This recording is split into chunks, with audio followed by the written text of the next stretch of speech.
Hello, and welcome to the Crafty Princess Diaries podcast. This is episode 10, entitled, let me make sure, Math Knitting Dropout. Yes, I kind of changed it a few times, but I thought that was the most appropriate title for today, and I'll explain that to you in a few minutes. Today is December 22nd, 2014. I'm on vacation, and I have this beautiful Christmas tree behind me now with ornaments on it, unlike previous episode where it just had the lights. So I thought I'd go ahead and take advantage of the time that I have off work and the fact that I also have some crafting progress to show you to go ahead and record another episode. You can find episode show notes over at my weblog, tammypowley.com. That is Tammy, P as in Paul, Owley. And you can also go over and subscribe. That's the word I'm trying to find there. Words. Subscribe to my channel over on YouTube. I upload all my videos there. I do not do iTunes. I am not that technically savvy. Maybe in the future I will do that. I personally like to watch video podcasts on iTunes, so I get you if you like to do that. But right now I'm keeping it as low tech as possible so that it's something that I can do fairly easily. So anyway, into the show. So today my tip has to do with the Christmas tree and decorating, and a lot of times we make a lot of our own ornaments, right? However, if you are like me and you get a real Christmas tree every year, sometimes you get a tree that has holes in it, like even though you let the tree, you set the tree up and you let it relax and everything, there's still areas in the tree that maybe aren't filled out well enough. And this is something that you hopefully don't have issues with if you have an artificial tree. Personally, I would like to have an artificial tree. Every year I have this discussion with my husband about it because real trees make a real mess, and I get tired of picking up the mess all the time that they make. But he loves to have a real Christmas tree, so no big deal. And they are beautiful. But anywho, what do you do with those holes? How do you fill it up so that your tree doesn't have these big bald spots in places? One thing that you can do, actually two things. You can either, if you have any sort of, I would say ornaments or decorations that are really kind of too big to be an ornament, or they're just kind of like for example, I'll give you an example. This guy, okay? Somebody gave me this. It had some chocolate in here, okay? Had a little box of chocolates. This guy is not very big. He's probably about 6 inches. He's soft, so he's not very heavy. You can set, if you have any little items like this, and I have a few stuffed Christmas toys like this, you can set them inside, the little areas that are kind of bare, all right, and just set them in there. Another idea is once you start getting your Christmas cards, like here's a beautiful one I got from a friend of mine. You may know him as the necklace guy. He makes beautiful beaded necklaces, and if you go to kennethfraun.com, you can see some of his necklaces for sale. He sent me this Christmas card. It's super cute. Okay, you can take a card like this and just set it on the inside. In fact, there's his URL. You can read that better that way. I'll link it in the show notes. But anywho, you can take a card like this, which is beautiful, and if you set it, unless you have a place that really, showcase all your cards, sometimes I know for me I just have stuff everywhere and it's hard to see things like this. If you set it in sort of inside that little part of the tree, then again, you're decorating and you're kind of hiding those bald spots. So last episode, I showed a number of holiday beaded ornaments I had made in the past, and I got some wonderful feedback. I'm glad you guys all liked them. I did probably like 2 or 3 years. I was really going crazy making the beaded ornaments. And here's one that I was not able to find last time, but once I started doing the tree up, I found this one. And this is a much more elaborate. You can see here's the ladder stitch. This is a real basic stitch, the ladder. Here you go. You use bugle beads to make the ladder stitch, and those are kind of hard to see because it's white on white, but it's a white bugle beads that make these. There we go. And then you sweep these other beads in between the bugle beads, and I'm pretty sure this is the one that I made basically off of a pattern from Bead and Button. I think I might have changed it a teensy bit, but generally speaking, that's where this particular design came from. And yeah, it's beautiful. It's a little heavier than some of the other ones I showed you that were more netted. It's not too heavy, but just FYI, if you make something like this and you decide you're going to send it off someplace, you would want to make sure that you have a good amount of bubble wrap, even if you don't necessarily, see it's the same thing, it just goes on top of a bulb, but there's a lot of glass beads here, so you would make sure that you package it correctly. And it is, it's a tad heavier, so you need to find a good branch. And I just put a little ribbon up at the top to use it as a hanger. Okay, so those are the Christmas ornaments and my little tip. And now, yes, finished objects. That's one of the reasons why I'm doing this show today, is because hello, I am Gordon the Flamingo, and I am finished. There is a wing. Here are his legs and his little toes. And he turned out pretty darn cute. Yes. I think this is the second or third flamingo I've made. And what I did differently on this one versus what's in the instructions and what I've done in the past, the instructions have you make the legs and then just attach them. And you can see the legs are long cylinders. Let's put it that way. There we go.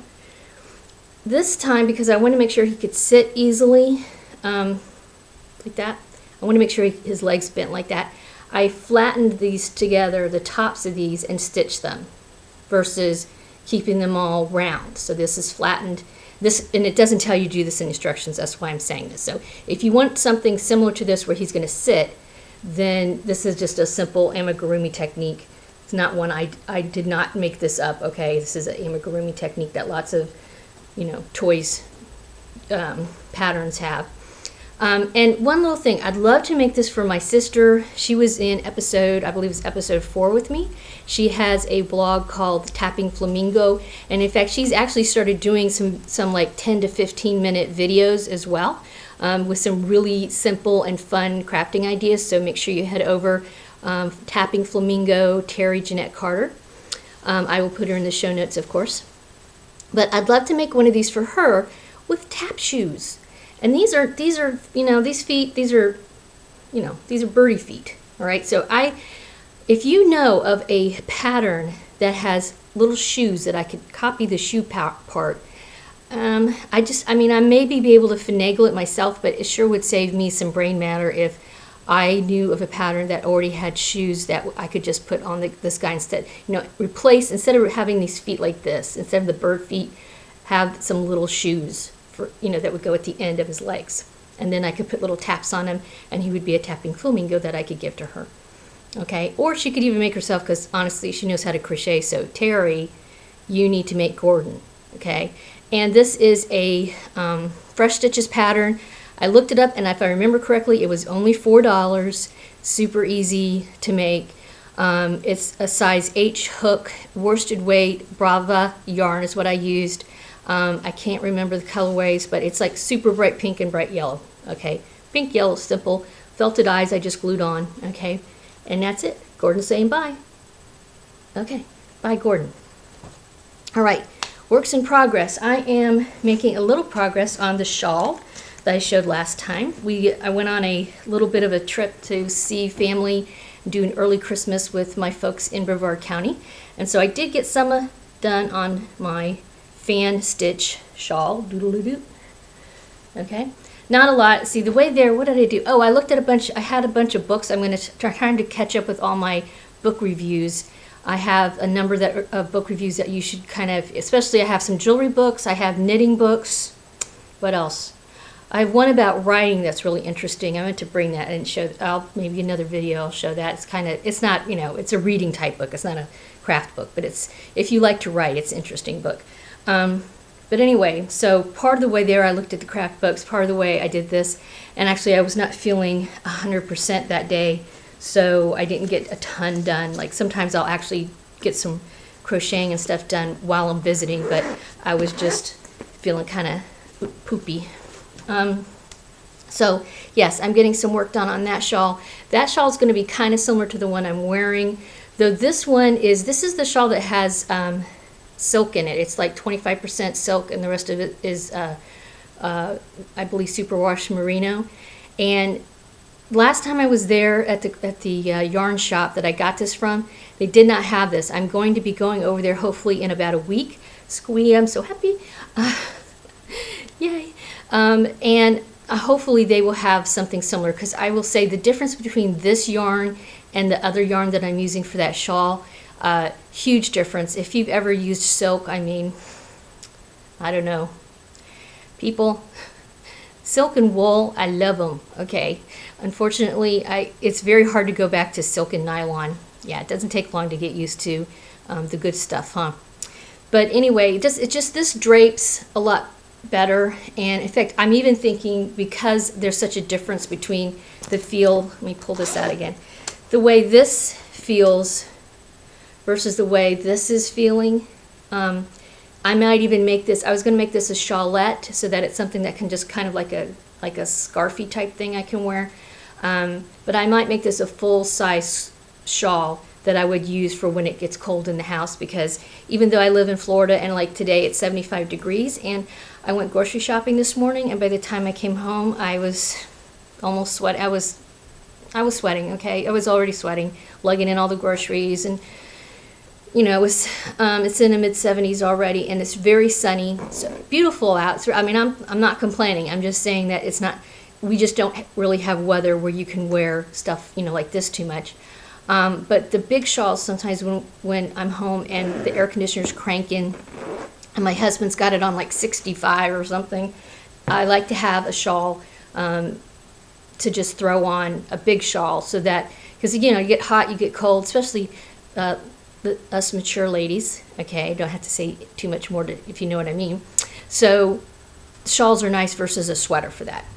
All right, so the other thing I'm working on, and as you guys know, if you've watched any of my videos, I love crafty classes, and during my holiday break, I'm hoping to get working on the craft class. Let's see, I wrote it down this time so I could, you know, remember it correctly. It's called the Circular Knit Lab Hats 4 Ways, because I want to learn to knit in the round, and hats are, you know, I know at least with crochet, they're a faster project. So I'm hoping with knitting, it's kind of a similar idea. The smaller project, you're not taking something, you know, a huge project on that is something you'll never finish. So I started it this weekend, I guess yesterday, and the second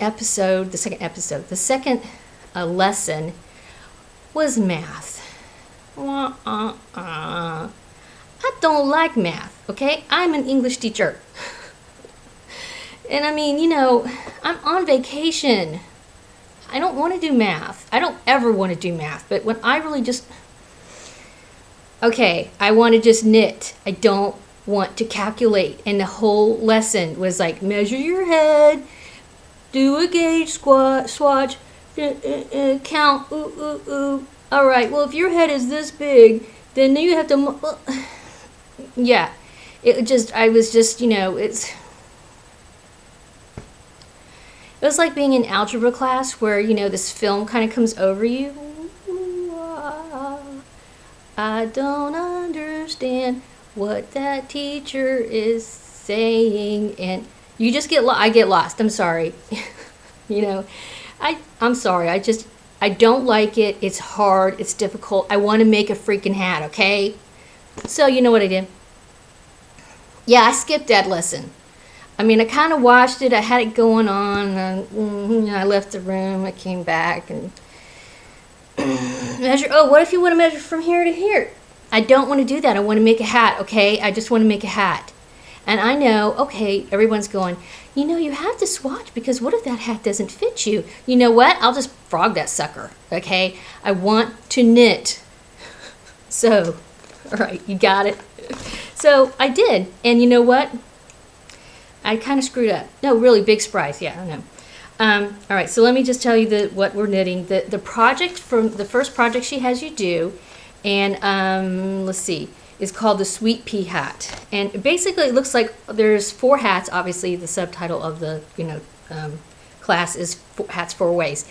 And what she's having us do is you knit in a circle, okay, so you make a tube, and then at some point you start decreasing, you know, to go up. So that the hats are kind of similar in design, which is good, you know, because that way we're not branching out too fast, too far. I am using Chiago, these Chiago, what is it, size 10 millimeter, 10 millimeter, 16 inch cord here. This is the first time I have ever knit in the round. forever. I've been knitting lots of scarves, and I think I attempted a washcloth. And what else did I knit? I've knit loomed some hats and things like that. So, but any type of real knitting I've done on regular straight needles. Never have used these type of needles before. And it wasn't too bad. I mean, I will say I kind of get it, and you can kind of see, like, all right, I think I have like 4 rows here, and I can read them. I can see what we're doing, okay? But you know what? Where I screwed up was, where can I find that at? Well, right about here. This is the join area. And as we started doing it, okay, here's the tail, which somehow got sucked down a little bit. I don't quite know how that happened. She said, oh, yeah, that's going to be a little loose there. And I was like, oh, okay. And I looked, yeah, mine's loose. Okay. So I was like, should I tighten it? Because if I pulled the tail, I could tighten that a little bit. But she didn't say to do that. And I was like, well, and I have, for me, one of the problems I have sometimes when I bind off is I make it too tight. And even though generally I don't think my knitting is tight, I mean, I think if you look at my gauge, it's fairly even. It's not overly tight. I'm not one of those people that are like, tight, you know. Because I know that's an issue with, you know, newbies with knitting and crochet, is that they make their stitches way too tight. But she didn't say this tight enough, so I didn't do it, right? And so I kept going and going and knitting and knitting and knitting, and I was like, okay, this is not too bad. Okay, these are kind of feel small and weird to me because I'm used to the longer straight needles, but I was getting into it, feeling a groove. As I'm doing it, I start noticing, hey, this still looks weird to me. No, just shut up and do it, Tammy. Just keep knitting. Well, after the 4th row, she kind of stopped and showed hers, and hers didn't look like this. She didn't have to look at that. Girl. Yeah. And I'm sorry, I know one of my tips for one of my previous episodes, I was like, oh, if you make a mistake, don't worry, just keep going. No, I'm not. I'm going to take this out. I'm going to totally frog it and start over again. Because that is a massive, you know, it's supposed to look more like this, not like this. Yikes. So yeah, I'm going to do that before I keep going. I'm not going to go back and take the math part. Not doing that yet, okay? I'm going to make this hat. Maybe it's going to be totally screwed up, and then I'm going to go, oh, I'm a terrible person. I need to go back and take my math class, okay? But right now, I'm not in for that. I don't want to do math. It's a hat. Come on, seriously? It's a hat. It doesn't have to fit perfectly. I mean, if I was making a sweater, yes, gauge, very, very important, critical, okay? Swatch, measure, check your gauge, all that good stuff, count things, blah, blah, blah. All right, but it's a hat. I'm not going to do it for a hat, okay? So anywho, hopefully next episode I will have more than this. This is only 4 rows and I stopped. I'm going to take this out. She has to do 4, I think I had to do 5 rows of knit, then I'm going to start doing purl. So on the upside, I have actually knitted in the round using the, the attached needles. And even though they feel kind of weird at first, I was getting used to it. Here we go. See because look how tiny, like those are so much smaller. The Chiagos I like. I usually actually prefer metal knitting needles, even though I do use a lot of bamboo. In fact, yeah, the last few scarves I've made, I've used my bamboo needles, but I do like the metal ones too, because they just have a nice slide to them, you know. All right, so anyway, I am using, just FYI, the type of yarn is called Marble Chunky, and it's an acrylic. I did get it at the Knit and Stitch the Knit and Stitch shop in Cocoa Village, Florida, which like I said, hopefully I'll be there in about a week or so, and I have a 10% off card. So yeah, I'm hoping to clunk down and buy some stuff. And that's one of the reasons why I kind of thought, well, you know, I better start working on this knitted hat class, because if I need anything specific, I could get it there, because where I live right now, there is no yarn shop. The closest yarn shop to me is 40 miles one way. Okay, 40 miles one way. The Knit and Stitch in Cocoa Village is about close to an hour from me one way. But I have relatives there, so I can kind of like, hi, let's go to the knit store. let's go do some yarn shopping. Then we'll go do lunch. So, get a couple things done. But it's a big, let me show you this big, I showed this actually a while ago. Now it's getting kind of wonky looking, but it's really a big, chunky, hunky piece thing of yarn. I think this is 200 grams. So we'll see what happens. I was actually supposed to use not chunky, but bulky yarn. And the only bulky yarn they had at the shop when I went there before to get this was extremely expensive. It was gorgeous, and now I'm like really Jones. I want it so bad. It's Rost. I think it's called Rasta yarn, and it actually looks like dreadlocks. It's the texture and everything, but I think if I was going to need 2 skeins, which was going to end up being like $40, and I was like, I can't justify spending $40 on yarn for a hat that I don't even know is going to fit me, that I'm learning how to do stuff on.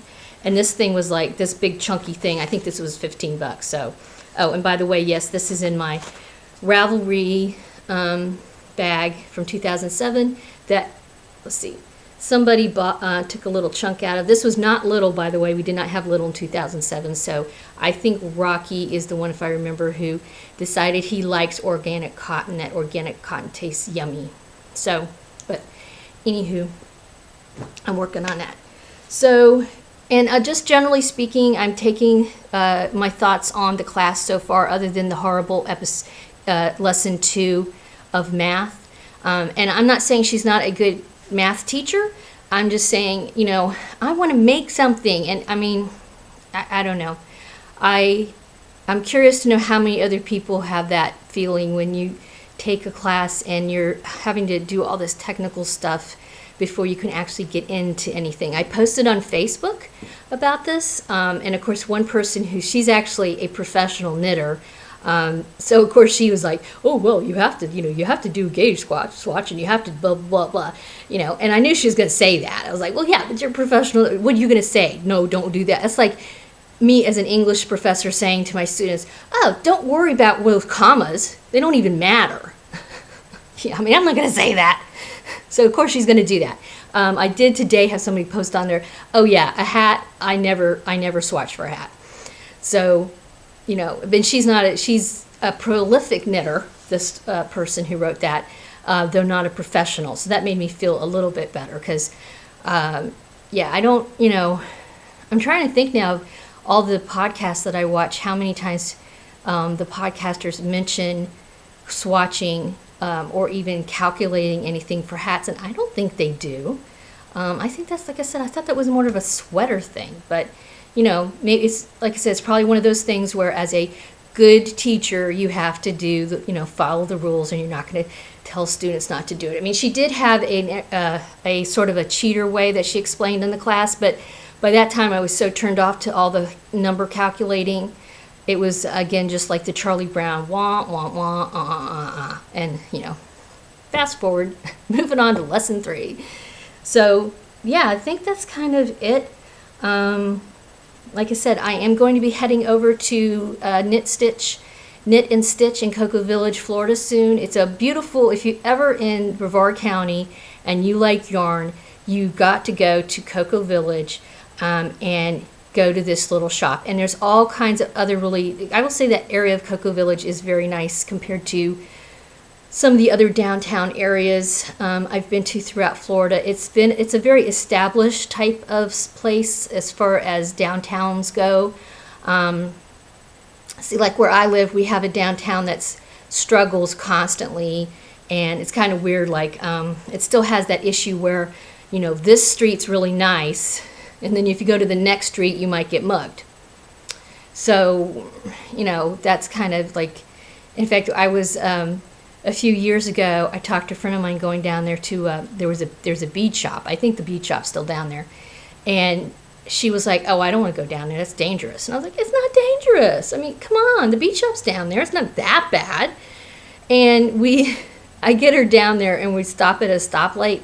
and this person walked by, crosses the street, and he was wearing a black bra and a wig and a pair of shorts. And I'm not against people who cross-dress or anything like that, but it wasn't like an attractive look for him. And she kind of looks at me like, yeah. I think she said something to her, It's like, okay, but he didn't hurt us or anything. It just, it's just that is a not an upscale area. Let's put it that way. They're trying. But Cocoa Village is beautiful. It has a little community theater that I actually used to perform at a few times when I was a kid. I actually took ballet lessons down there many years ago. What else? They have some wonderful restaurants. The Black Tulip, which I don't think serves lunch, unfortunately, last time I checked. Bummer. They used to serve lunch, but whatevs. But yes, definitely. Oh, and there's a really cute little antique shop right next to the yarn shop. So definitely go down there. I think I'm probably going to go there and see about the last episode I mentioned a kimono. I didn't bring the pattern with me, but it's a baby kimono that I'd like to make for my niece, and I think I'm going to break down and see if they have some yarn there that I could use for that, or maybe a little baby sweater that I could make that I've made before with some cotton yarn that might work well for her upcoming baby. And otherwise, I'm just going to see, I'm going to see if I can get some more of this silk. This is the Cascades hand-painted silk and merino. And I'm just going to see if they have any more of that. And maybe that Rasta yarn. The only thing is it's really bulky, so really I can't imagine not buying more than, I'd have to buy at least a couple skeins to make anything. I mean, that's just even a hat you'd have to buy 2 skeins for, but I don't know. It was sure is pretty. It's very, like I said, it's very textury and crazy looking, so which kind of appeals to me, I have to say. So yeah, that's it. I hope everyone's having a wonderful holiday break. I know everyone's having a break. I'm sorry, I shouldn't have said that because I used to work in retail, and this was our busy time of year, and I just remember, I would usually working right now. So. Yeah, though I will say it was enjoyable because it was like, it's for someone when you have to sell to keep your job. This time of year, right, a few days before Christmas is, like shooting fish in a barrel. It's like people are desperate, they'll buy anything. So that was always kind of like, you knew you were going to make your quota, not a problem. But, and bless those people who have to do that kind of work or enjoy doing that kind of work. It was not for me.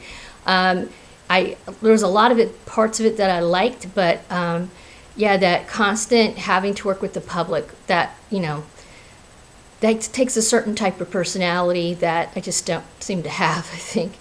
But I think those people are wonderful that do that, who work as waitresses, people in Publix. Oh my goodness, they're so sweet in there. I don't know how they put up with people like me, but yeah, they were jamming today.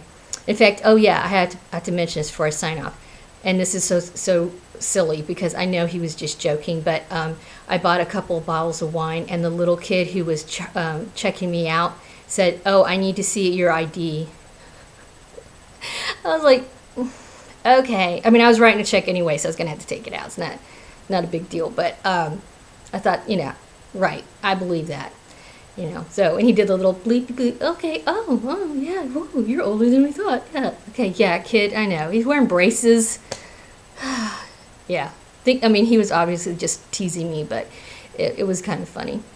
So, okay, I will probably try to do another episode in a week, and then I will hopefully have some beautiful stuff to show you from my little trip, and again, it's, people, oh, you know what, real quick, I almost forgot, speaking of buying stuff, my mom bought me this book, and I have just flipped through it, but if you're looking for some stuff for people for holiday gifts still, and this is something, again, you could do the IOU and say it's on its way. This book, I just flipped through it on my way home from visiting, and it was, my husband was driving, by the way, obviously, I was not driving and flipping through this. Crochet, it's kind of, from what I can see real quickly, it's got, sort of like a stitch dictionary / technique. Well, it says there. It says techniques, stitches, and patterns.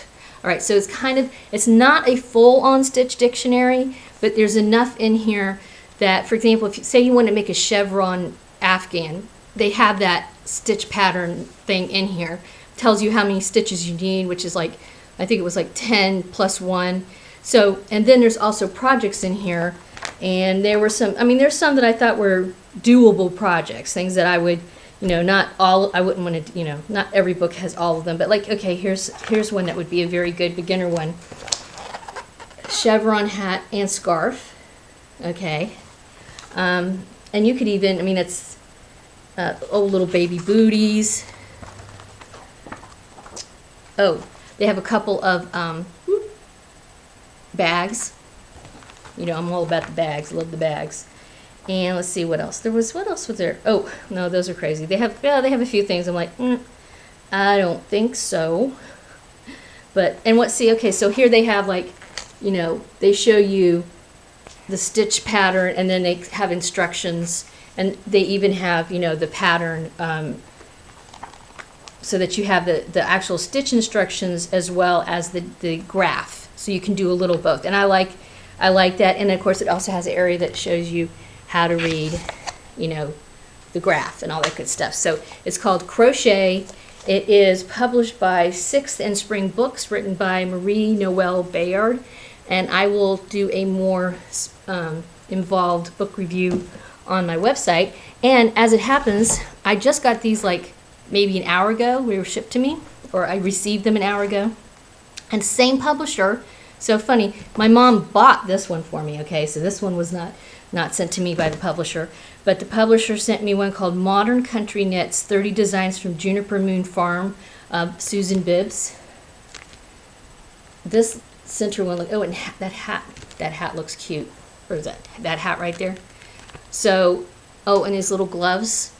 Very promising, okay. And then Vest Bets, 30 Designs to Knit for Now.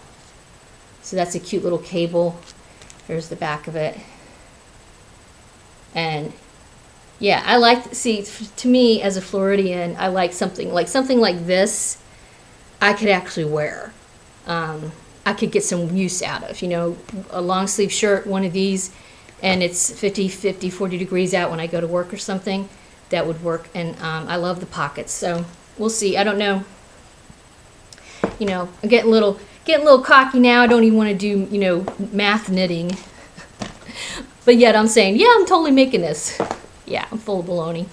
All right, so anyway, I will get some of these and other book reviews up pretty soon now that I'm on my holiday break. So if you're looking for some good books, I actually have a couple of beading books. Really, one is stunning stuff, beautiful seed bead work, and one is a super cute one that's very simple for people who likes charms and things like that. So those are going to come up in the next week. I'll have those, and then these will be soon after.